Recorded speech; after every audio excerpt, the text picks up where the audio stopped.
नमस्कार दर्शक बंधु आपण को आम चैनल को स्वागत।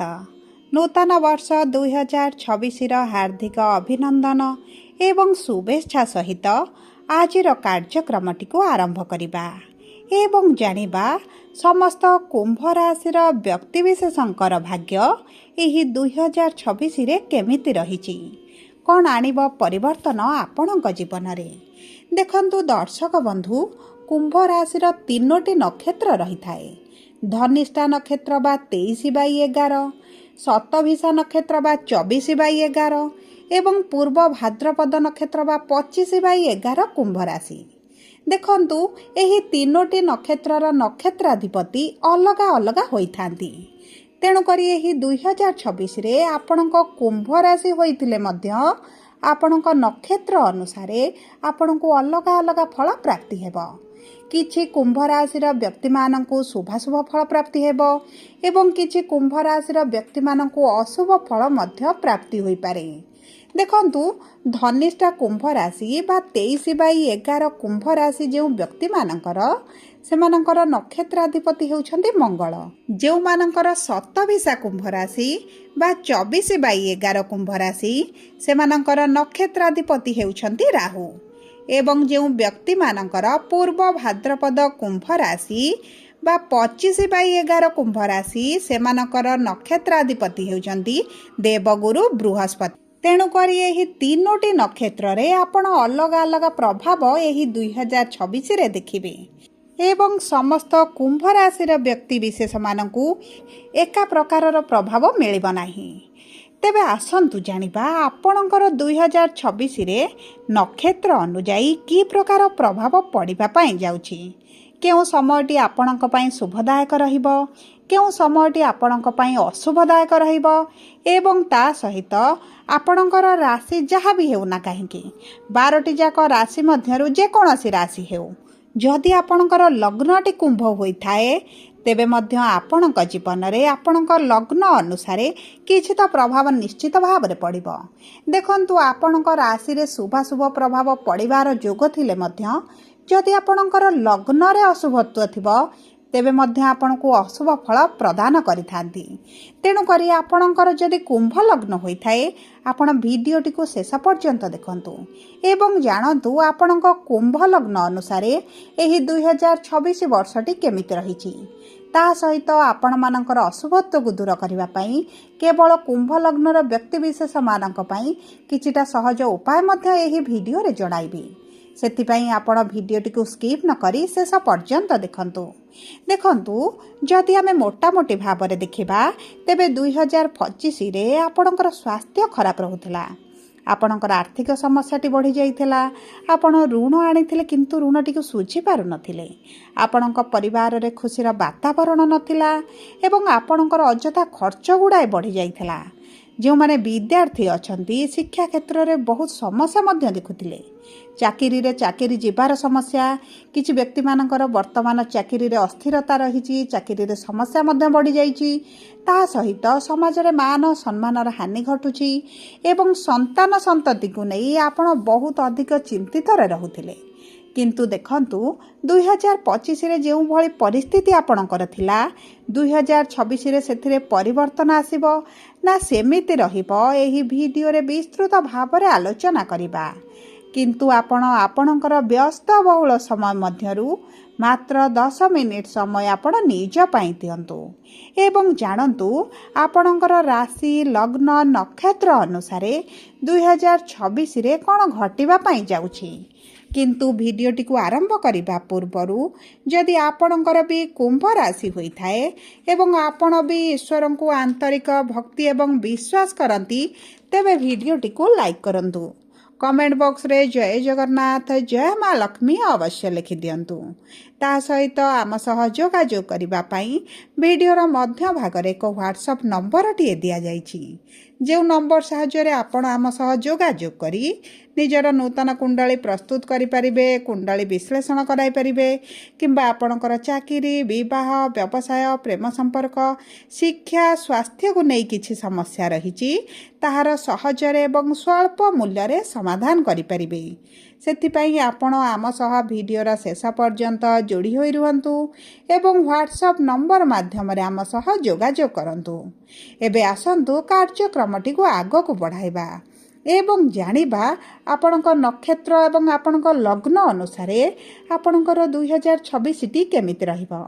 ଦେଖନ୍ତୁ, କୁମ୍ଭ ରାଶିର ରସ୍ୟାଧିପତି ହେଉଛନ୍ତି ଶନିଦେବ ଏବଂ ଶନି ହେଉଛନ୍ତି ନ୍ୟାୟର ଦେବତା ଏବଂ କର୍ମର ଦେବତା ବୋଲି ମଧ୍ୟ କୁହାଯାଏ। ସେଥିପାଇଁ କୁମ୍ଭ ରାଶିର ବ୍ୟକ୍ତିମାନେ ବହୁତ ନ୍ୟାୟପ୍ରିୟ ହୋଇଥାନ୍ତି ଏବଂ ସେମାନେ ନ୍ୟାୟ ଦିଗରେ ମଧ୍ୟ ଚାଲନ୍ତି। କିନ୍ତୁ ନ୍ୟାୟର ପଥରେ ଚାଲିଲା ବେଳେ ସେମାନେ ବହୁତ ବାଧାବିଘ୍ନର ମଧ୍ୟ ସାମ୍ନା କରିଥାନ୍ତି। ତେବେ ଏହି 2026 ବର୍ଷରେ ଆପଣ ପୋଲିସ, କୋର୍ଟ କଚେରୀ ମାମଲାରେ ଟିକେ ସାବଧାନ ରୁହନ୍ତୁ। ଆପଣଙ୍କୁ ବିନା କାରଣରେ ଫସା ଯାଇପାରେ, ଆପଣଙ୍କ ଉପରେ ମିଥ୍ୟା ଅଭିଯୋଗ ଆସିପାରେ, ମିଥ୍ୟା ଆଲିଗେସନ୍ ଲାଗିପାରେ, ଆପଣଙ୍କ କଥାର ଭୁଲ ଅର୍ଥ କାଢ଼ି ଆପଣଙ୍କୁ ଦୋଷୀ ମଧ୍ୟ କରାଯାଇପାରେ। ସେଥିପାଇଁ ଆପଣ ଚେଷ୍ଟା କରନ୍ତୁ ଝଗଡ଼ା, ଗଣ୍ଡଗୋଳ, ଯୁକ୍ତିତର୍କ ଏହିଭଳି ନକାରାତ୍ମକ ପରିସ୍ଥିତିରୁ ଟିକେ ଦୂରରେ ରହିବା ପାଇଁ। କାରଣ ଏହି ପରିସ୍ଥିତି 2026ରେ ଆପଣଙ୍କ ଜୀବନରେ ନିଶ୍ଚିତ ଭାବରେ ଆସିବ। ଏହି ଦୋଦୁଲ୍ୟମାନ ପରିସ୍ଥିତିରୁ ଯଦି ଆପଣ ଦୂରରେ ରହିବେ ଆପଣଙ୍କ ପାଇଁ ଶୁଭଦାୟକ ରହିବ। କିନ୍ତୁ ଦେଖନ୍ତୁ, ବିଦ୍ୟାର୍ଥୀମାନଙ୍କ ପାଇଁ ଏହି 2026 ବର୍ଷଟି ବହୁତ ଅଧିକ ଶୁଭଦାୟକ ରହିଛି। ଆପଣ ଯଦି ଉଚ୍ଚଶିକ୍ଷା କରିବା ପାଇଁ ଚାହୁଁଥିଲେ ତେବେ ମଧ୍ୟ କରିପାରନ୍ତି। ଆପଣଙ୍କର ମନପସନ୍ଦର କଲେଜ ହେଉ କିମ୍ବା ସ୍କୁଲ ହେଉ କିମ୍ବା ଯେକୌଣସି କୋର୍ସ କରିବା ପାଇଁ ଯଦି ଚାହୁଁଛନ୍ତି ସେଥିରେ ମଧ୍ୟ ଆପଣଙ୍କୁ ଶୁଭଫଳ ପ୍ରାପ୍ତି ହେଉଯିବ। ତାହା ସହିତ ଦେଖନ୍ତୁ, ଯଦି ଆପଣଙ୍କର ଶିକ୍ଷା କ୍ଷେତ୍ରରେ ପୂର୍ବରୁ ସମସ୍ୟା ଦେଖୁଥିଲେ ତେବେ ବର୍ତ୍ତମାନ ସେହି ସମସ୍ୟା ଗୁଡ଼ିକ ଆପଣଙ୍କର ଦୂର ହୋଇଯିବ। ଏବଂ ଦେଖନ୍ତୁ, କୁମ୍ଭ ରାଶିର ମହିଳାମାନେ ହୁଅନ୍ତୁ ବା ପୁରୁଷମାନେ ହୁଅନ୍ତୁ, ଆପଣଙ୍କର ମାନସିକ ଦୁଶ୍ଚିନ୍ତା ଟିକେ ବଢ଼ିବ। ଆପଣ ଅସ୍ଥିରତା ଅନୁଭବ କରିପାରନ୍ତି, ଆପଣ ଦ୍ୱନ୍ଦ୍ୱରେ ରହିଲା ଭଳି ଅନୁଭବ କରିପାରନ୍ତି। ଏବଂ ଦେଖନ୍ତୁ, ଆପଣ ଏହି ସମୟରେ ବିଶେଷ ଭାବରେ ଏହି 2026ରେ କୌଣସି ବି ପରିସ୍ଥିତିରେ ତରବର ହୋଇ କୌଣସି ନିଷ୍ପତ୍ତି ନିଅନ୍ତୁ ନାହିଁ, ନଚେତ୍ ଆପଣ ଫସି ଯାଇପାରନ୍ତି। ଆପଣଙ୍କର ଭୁଲ ନିଷ୍ପତ୍ତି ହୋଇପାରେ ଏବଂ ପଛରେ ପଶ୍ଚାତାପ କରିବାକୁ ମଧ୍ୟ ପଡ଼ିପାରେ। ତା ସହିତ ଯେହେତୁ ଶନିଙ୍କର 7.5ର ପ୍ରଭାବଟି ଆପଣଙ୍କର ଶେଷ ପର୍ଯ୍ୟାୟରେ ପହଞ୍ଚିଛି, ଆପଣଙ୍କର ଏହି ସମୟଟି କିଛି ବ୍ୟକ୍ତିମାନଙ୍କୁ ଶୁଭ ଫଳ ଦେଇପାରେ, କିଛି ବ୍ୟକ୍ତିମାନଙ୍କୁ ମଧ୍ୟ ସମସ୍ୟାଟି ବଢ଼ାଇପାରେ। ସେଥିପାଇଁ ଆପଣଙ୍କ କୁଣ୍ଡଳୀରେ ଶନି କିପରି ଅଛନ୍ତି ତାହା ହେଉଛି ଗୁରୁତ୍ୱପୂର୍ଣ୍ଣ। ଯଦି ଆପଣଙ୍କ କୁଣ୍ଡଳୀରେ ଶନି ଭଲ ସ୍ଥିତିରେ ଥିବେ ତେବେ ଏହି 2026ରେ ବିଦାୟ ସମୟରେ, ମାନେ ଆପଣଙ୍କର 7.5ର ବିଦାୟ ସମୟରେ ଆପଣଙ୍କୁ ବହୁତ ଅଧିକ ଶୁଭ ଫଳ ପ୍ରଦାନ କରିବେ।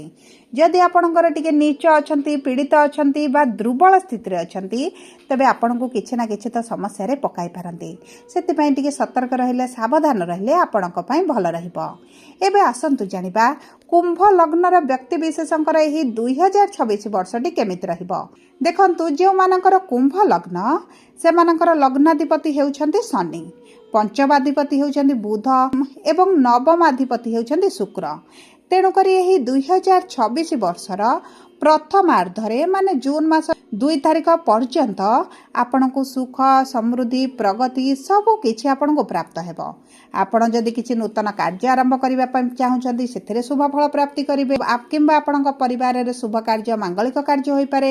ଆପଣଙ୍କ ଚାକିରିରେ ପ୍ରମୋସନ୍ ଭଳି ପରିସ୍ଥିତି ମଧ୍ୟ ଦେଖାଦେଇପାରେ। ଆପଣଙ୍କୁ ପ୍ରତ୍ୟେକଟି କ୍ଷେତ୍ରରେ ଶୁଭ ଫଳ ପ୍ରାପ୍ତି ହେବ।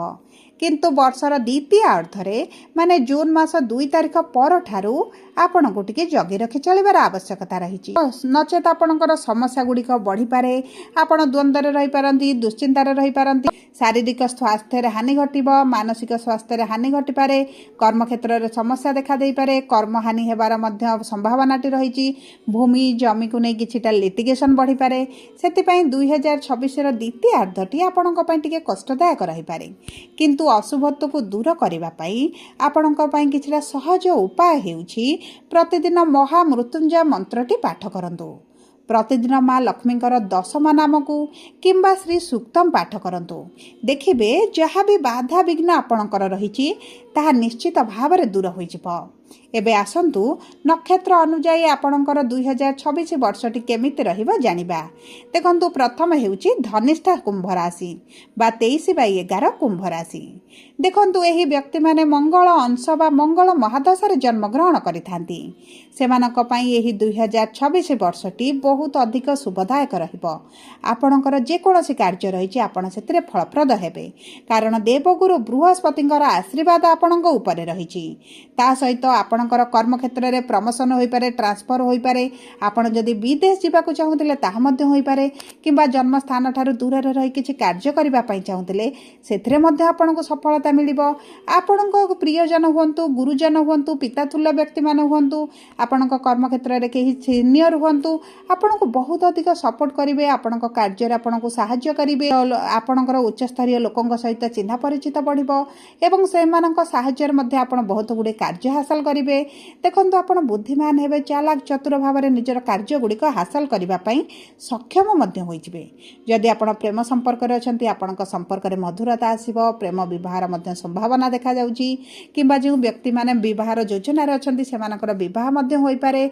ता सहित जदि किछि नूतन गृह करबा पई चाहुतिले, नूतन गाड़ी किनबा पई चाहुतिले, तेबे मध्य आपणक पई वर्षटी भल रहिची। एवं ता सहित जदि आपण विद्यार्थी अछंती, सरकारी चाकरी पई प्रिपरेशन करूछंती, तेबे आपणक पई तो बहुत अधिक शुभ समय रहिची। एबे आसंतु जानिबा द्वितीय नक्षत्र बा शतभिषा कुंभ राशि विषय रे, बा 24/11 कुंभ राशि विषय रे। देखंतु आपण माने राहु अंशरे बा राहु महादशा जन्मित होइछंती एवं एही 2026 वर्षटी प्रायतः आपण जदि किछि बिजनेस करूछंती, आपणकर ट्रांसपोर्ट हेउ, रप्तानी आमदानी हेउ, इंपोर्ट एक्सपोर्ट हेउ, जदि एही रिलेटेड किछि भी व्यवसाय करूछंती सेतिरे आपणको शुभ फल प्राप्ति हेबो। ता सहित जदि आपण किछि व्यवसाय आरंभ करबा पई नूतन भाव में चाहूछंती, तेबे एही वर्षटी तो केवल आपण मानक पई। आपणकर आर्थिक क्षेत्र में विशेष भाव में बड़ परिवर्तन आसीबो। चतुर्दिगरु आपणको धन लाभ हेबो। आपणकर अर्थ जदि केउठी फसिकी रहिची ता मध्ये आपणको प्राप्त हेबो। एबे आसंतु जानिबा तृतीय नक्षत्र बा पूर्व भाद्रपद कुंभ राशि बा 25/11 कुंभ राशि व्यक्तिंकर 2026 टी केमिति रहिबो। देखंतु एही नक्षत्र रे जन्मित व्यक्ति माने गुरु अंशर बा गुरुंकर महादशा रे जन्म ग्रहण करिथांती एवं एही वर्षटी एही 2026 वर्ष रे आपण टिके समस्या देखि पारंती। पारिवारिक चिंता बढ़ी पारे, परिवार रे अशांति देखा देई पारे, झगड़ा मनमालिन्य मतभेद देखा देई पारे, परिवार रे आपण व्यथा छलना भली एही भली परिस्थिति भितर फसी जाई पारंती। एवं देखंतु आपणकर कर्मक्षेत्र रे किछिटा समस्या बढ़ी पारे। आपणकर स्वास्थ्य उपर बहुत अधिक प्रभाव पड़िबे। आपण योग प्राणायाम नित्यदिन तो निहाती भाव में करंतु, कारण 2026 रे आपणकर कार्य गुड़िक विलंब होई पारे। किछि कार्य आपणकर संपूर्ण हेबा पूर्वरु विभिन्न प्रकार बाधा विघ्नर सम्मुखीन मध्य होई पारंती। तेणुकरी 2026 द्वितीय अर्धटी मध्य आपको टिके बहुत अधिक पीड़ा कष्ट मध्य प्रदान करें। से आपणकर अशुभत्व को दूर कर शुभाशुभ फल वृद्धि पाई आपण प्रतिदिन विष्णु सहस्र नाम पाठ करंतु, विष्णु भगवान को पूजा करंतु, ओम नमः शिवाय मंत्र प्रतिदिन 108 थर पाठ करंतु। यह आपणक पई बहुत अधिक शुभदायक रहे।